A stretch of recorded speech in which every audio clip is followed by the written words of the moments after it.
Hello, I'm Simon Whistler, you're watching TopTenzNet, and in the video today we're looking at the top 10 things that'll make you hate Kim Kardashian just a little bit less. Kim Kardashian, whether you hate her, you love her, or you love to hate-watch her, certainly gets a lot of attention. However, much of it is negative, with detractors criticizing her looks, her media overexposure, and her tendency to profit off a celebrity status that she earns through a sex tape and a reality show empire. But is Kim really the worst? Number 10. She has promoted awareness of the Armenian Genocide. Kim Kardashian has used the media to promote many things: beauty products, clothes, vitamins, and even prescription drugs, a viral marketing attempt that earned her a warning from the FDA. However, in addition to the social media campaigns that have lined her pockets, Kim has used the media to advocate for something more surprising: recognition for the 1915 Armenian Genocide.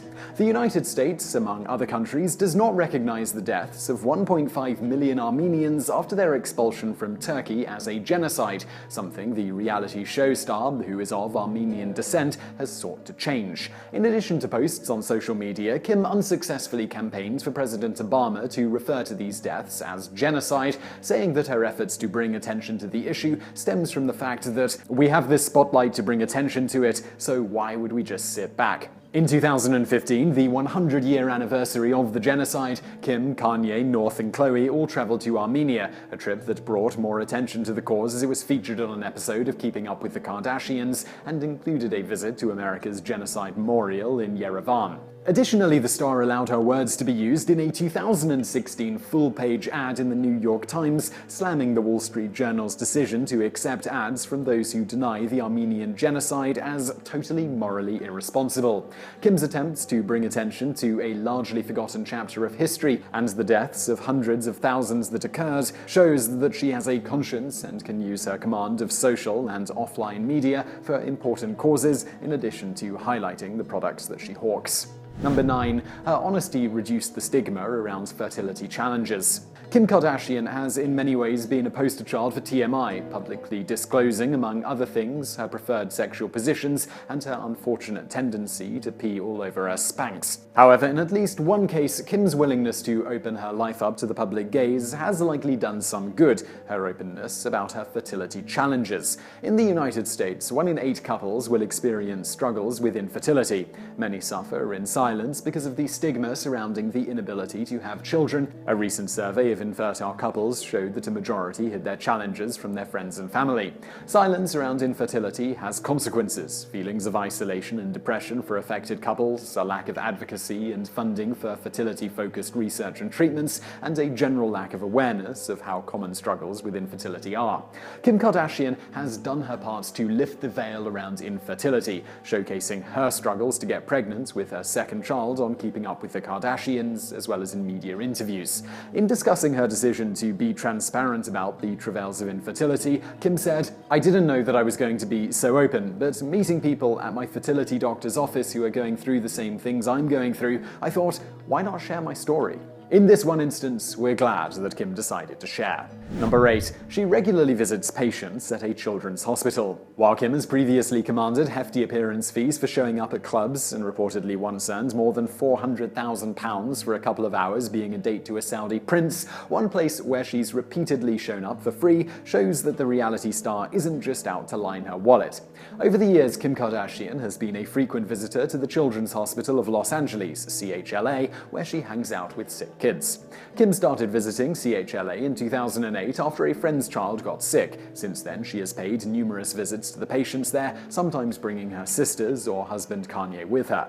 She'll drop off presents, hang out to paint nails, or capture a selfie with a patient. Some kids have requested that she post pictures with them to her Instagram account and her tens of millions of followers so they can get a taste of the celebrity life. In 2013, Kim and sister Kendall even showed up on Christmas Eve to spread some holiday cheer to patients and staff who were at the facility over Christmas. One CLHA executive says that Kim's involvement has buoyed families and staff, noting her positive spirit and genuine concern for their situations has lifted up many families during unimaginable times. Kim notes that the positive vibes go both ways, saying in a statement, "My family and I always love to come here and throughout the year try to pop in and put a smile on the kids' faces, or more importantly, the families that are struggling so hard to still work and take care of them and not wanting to leave their children by themselves. We love being a part of this community and helping out." Number 7. She has made interracial relationships more acceptable. The United States Supreme Court ruled in 1967's Loving in Virginia that laws prohibiting interracial marriage were unconstitutional. But while this ruling opens the door for the legality of interracial unions, social norms have been slower to adjust. By 2014, a survey showed a record-high 37% of Americans felt that interracial marriages were a good thing for society, though 9% still felt that this trend was negative for society. Some research suggests that media representations of mixed-race relationships helps to promote more accepting attitudes towards such unions. And whatever you think about Kim Kardashian, her marriage to Kanye West has certainly provided a very salient example of an interracial relationship across numerous media platforms.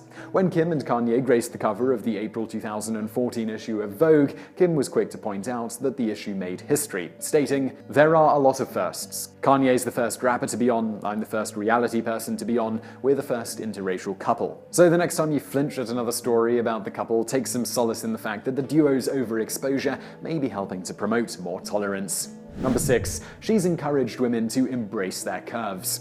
Kim Kardashian's ample booty famously broke the internet when she showed it off in a 2014 issue of Paper magazine. An alternate version of the cover showed her with a champagne glass balanced on her behind, a feat that caused Kim to take a swipe at her detractors, tweeting, "And they say I didn't have a talent." Whether or not her butt-related balancing feat qualifies as a talent is debatable, but Kim's curves have had an impact well beyond stemware storage. In an essay, Kim noted that she hopes that her body-positive attitude and willingness to proudly bear it all can encourage the same empowerment for women and girls all over the world. At least one unlikely celeb is thanking Kim for making curves more acceptable. Helen Mirren celebrated Kim's shameless and proud attitude. While Mirren said she was not into the Kardashians, "It's a phenomenon I just don't find interesting," she added, "It's wonderful that you're allowed to have a butt nowadays. Thanks to Madam Kardashian and before her J-Lo, we're also allowed to have thighs now, which is great too. It's very positive." Heidi Klum echoes these sentiments, crediting Kim for having changed the look in the fashion industry.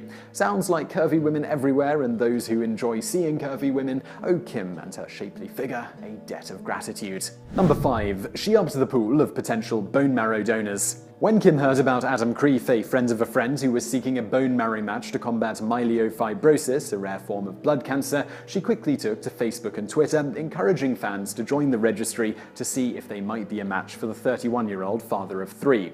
Overnight, the organization coordinating the donor registration drive saw requests for donor kits to take a cheek swab soar to 300 times their usual levels, with more than 5,000 kits ordered in the 24 hours after Kim's social media appeal. Given that Kim's fans tend to be younger, and younger people are more likely to have mixed ethnic backgrounds than older people, there was hope that in addition to maybe containing a match for Adam, these new donors might match some mixed-race patients who are desperately waiting for a donor, but who are harder to match because of their relatively unusual genetic profiles. Creef did eventually find a bone marrow match, but sadly died shortly after his transplant. However, the impact of efforts he spurred live on. The donor drive that Kim helped promote have resulted in 7 matches as of March 2017. Number 4. Kim asked for donations to a children's hospital instead of creating a baby registry for North.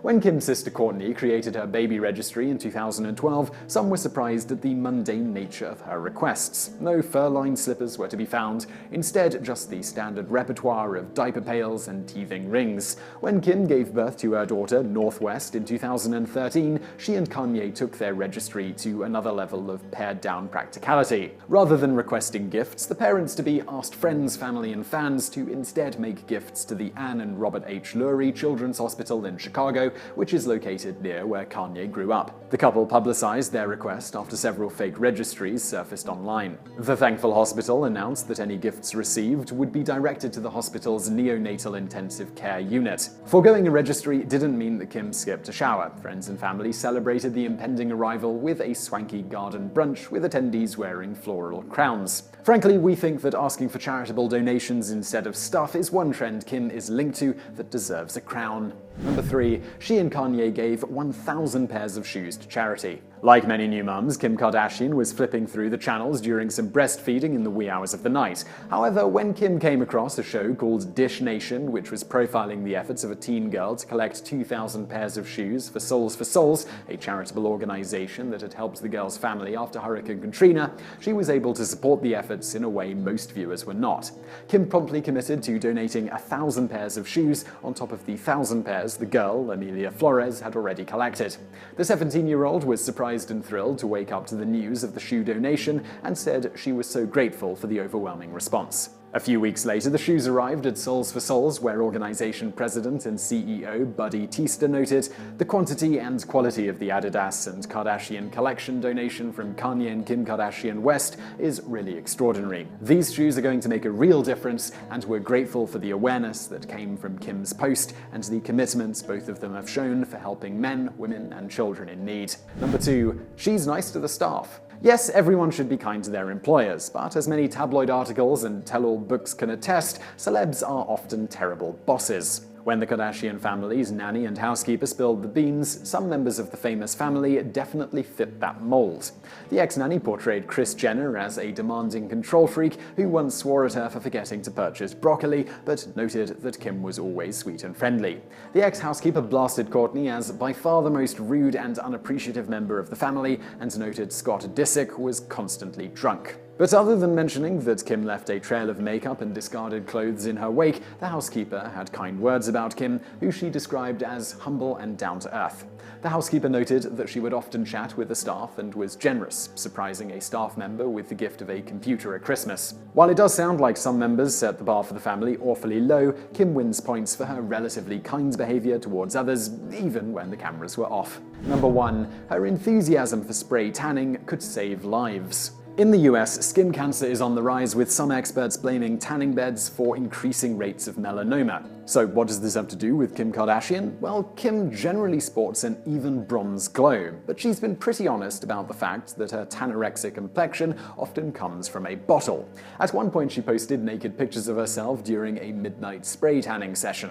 Her family even has lent its name to a line of spray tan products. So what's so great about celebrating fake bake? Well, anything that gets people excited about tanning in a way that doesn't involve sun exposure, or specifically tanning beds, has the potential to reduce dangerous behaviors that contribute to skin cancer.